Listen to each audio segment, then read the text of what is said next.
Okay.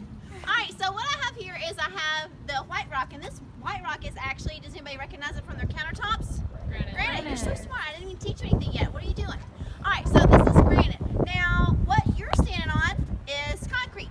So if you look down, you're standing on a curb, and it's like this thick, right? And so the granite just happens to be colored like the concrete.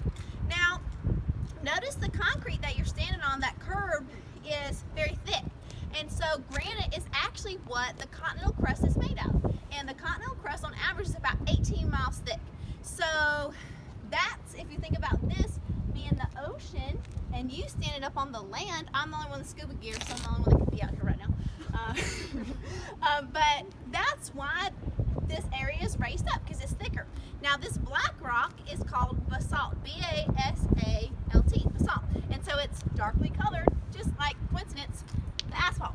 Now it's thinner. The oceanic crust on average is only 3 miles thick.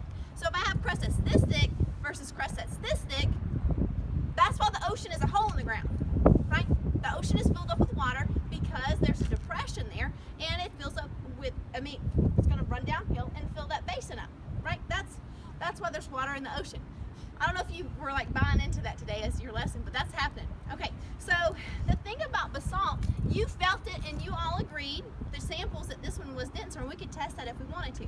But this basalt, because it's denser, what ends up happening if this piece of asphalt and then that curb, if they were to collide, what would occur is this oceanic crust, this basalt, would actually subduct under the continental crust, and it would melt.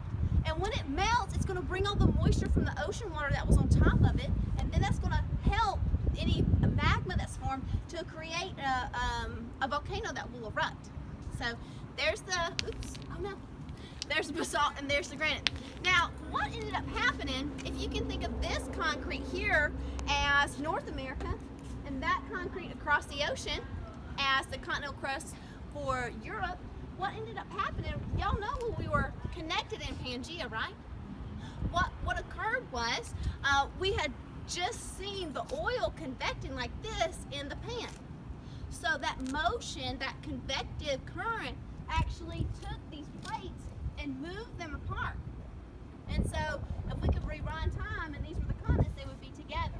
And over time, this parking lot would get wider. Okay? And the rock that's coming up from the mantle is this basalt, and it's denser and it's heavier because of the iron and the magnesium that's in it. So it's kind of interesting. So anyway, that's how the whole world works. And I like the fact that we even have like a nice ocean breeze going.